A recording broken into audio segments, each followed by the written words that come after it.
Dans cette partie du discours, l'auteur parle de la fausse modestie qui empêche les personnes d'exprimer ce qu'elles sont réellement, les poussant plutôt à exprimer le concept de ce qu'elles pensent être. Il souligne que cette fausse modestie, présente en chacun de nous, limite notre évolution en nous empêchant de croire en notre véritable nature. L'auteur affirme que l'humanité dans son ensemble est possédée par cette fausse modestie et que l'art de la possession est l'art de l'évolution et de la transformation.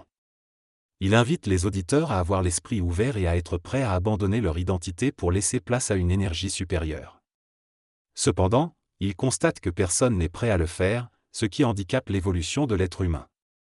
L'auteur remet en question l'idée que nous sommes les mêmes personnes que lorsque nous étions enfants, soulignant que nous nous sommes transformés en expulsant les énergies précédentes qui nous possédaient.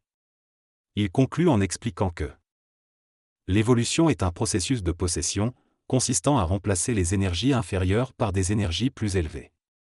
Dans ce texte, l'auteur explore le concept de possession et de transformation énergétique. Il affirme que nous sommes continuellement possédés par différentes énergies, qu'elles soient psychologiques, astrales ou supramentales.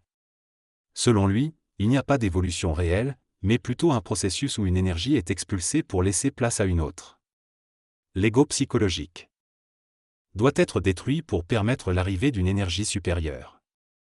L'auteur pense que l'identification à ce qui nous a habités donne l'illusion d'une évolution, alors qu'en réalité, l'être est constamment en transformation.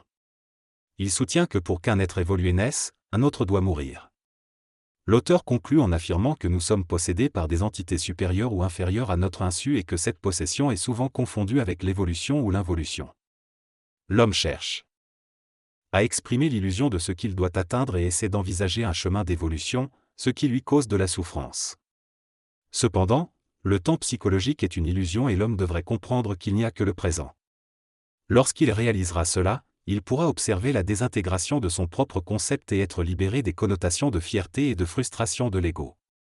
Il doit cesser de refuser d'être possédé par une énergie supérieure, car c'est en acceptant cette possession que l'homme pourra évoluer.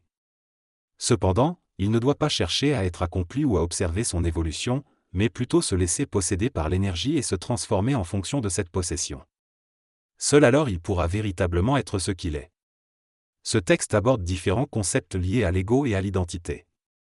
L'auteur souligne que l'ego cherche à conserver sa vie et son identité, témoignant d'un manque de confiance en soi. Cependant, l'ego est disposé à exprimer la confiance. L'homme se tient debout en tant qu'expression de son ego, mais cela peut aussi être considéré comme une réalité. L'auteur affirme que l'idée de réincarnation est une illusion et que l'entité énergétique qui habite un corps peut changer, mais reste elle-même.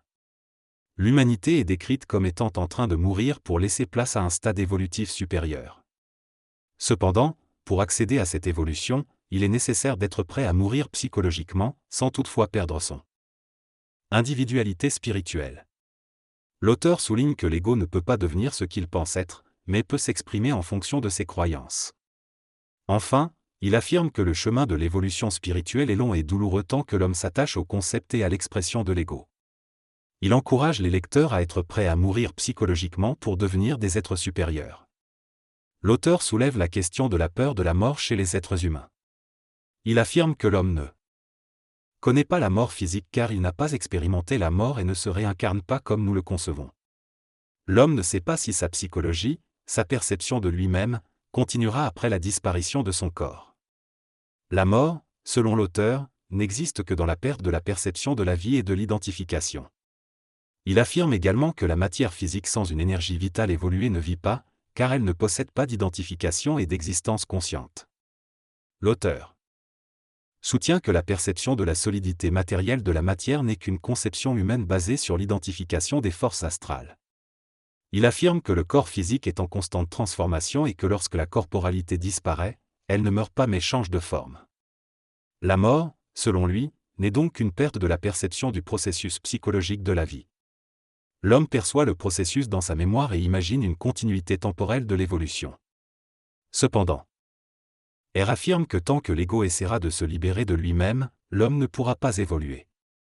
Enfin, il conclut en disant que plus l'homme vieillit, moins il sait ce qu'il est réellement, car il devient de plus en plus ce qu'il a été dans le passé. L'auteur réfléchit à la nature de l'existence humaine et à la perception de soi. Il met en évidence le fait que l'enfant ne conscientise pas sa propre existence et ne ressent pas la peur. Cependant, en grandissant et en accumulant des souvenirs, il développe une identification à son passé et commence à avoir peur de perdre ce qu'il avait précédemment. Ce processus d'identification et d'accumulation d'expériences conduit à une perte de contact avec la réalité et les énergies supérieures. L'auteur soutient que pour évoluer, l'homme doit abandonner l'illusion de l'évolution, de l'amélioration et de la perfection. Il affirme que la perfection n'existe pas et que des changements sont nécessaires pour évoluer, tout en conservant l'illusion du changement. L'auteur souligne également la nécessité de mourir psychologiquement pour laisser place à une énergie différente. La conscientisation est décrite comme l'ouverture d'une conscience immédiate et infinie, mais également comme une illusion liée à l'identification illusoire à la vie. L'évolution est considérée comme une aberration, une illusion qui doit être comprise et dépassée. L'auteur remet en question l'idée de mourir pour renaître, soulignant que la mort mène simplement à la fin de l'existence et non à une renaissance réelle. Il est dit que nous avons l'impression de ne jamais être morts, car nous percevons les mémoires des êtres qui nous ont précédés. Cependant, il est important de comprendre que nous mourrons à chaque instant sans renaître.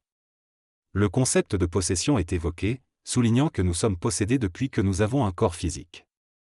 Il est précisé qu'il est plus utile de percevoir la réalité que de nourrir l'illusion. On affirme également que l'homme n'évolue pas, il est simplement. Il est rappelé que nous sommes plus puissants que nous le croyons, mais notre expérience passée diminue cette puissance. Nous devrions laisser derrière nous le passé et les souvenirs pour pouvoir exprimer pleinement notre puissance. Le texte mentionne que nous nous identifions à des expériences que nous n'avons jamais vécues, mais que d'autres ont vécues pour nous. En ayant le concept de puissance, mais en étant dilués par notre expérience illusoire, nous ne pouvons pas l'exprimer pleinement. L'idée de l'évolution et de l'amélioration est évoquée, mais on souligne que nous ne pouvons pas être pleinement le concept de ce que nous devrions être en raison de nos concepts passés. Il est rappelé qu'il ne s'agit pas de ramper ou de croire, mais simplement d'être. Le passage du temps est comparé aux vagues sur une plage, où les entités possessives se succèdent les unes aux autres. Chaque vague est différente et doit être suivie. Il est souligné que ce processus n'est pas effrayant. Enfin, il est rappelé que nous avons été des enfants, des adolescents, et que tout ce que nous avons été n'est plus. Nous devons laisser la place aux générations suivantes. L'auteur exprime l'idée que la destruction de soi est normale et parfaite, car cela permet l'apparition de quelque chose de mieux. Cependant, tant que l'on s'identifie à tous les aspects passés et futurs de soi, on entrave le processus de transformation et d'évolution. Il soutient que l'homme ne peut pas s'améliorer, mais peut laisser place à quelque chose de supérieur. Lorsque l'homme se sent coupable, c'est en réalité une autre entité en lui qui a agi, et lorsqu'il accomplit quelque chose de bien, il pense à tort que c'est lui qui a réalisé cela. En réalité, l'homme ne fait rien.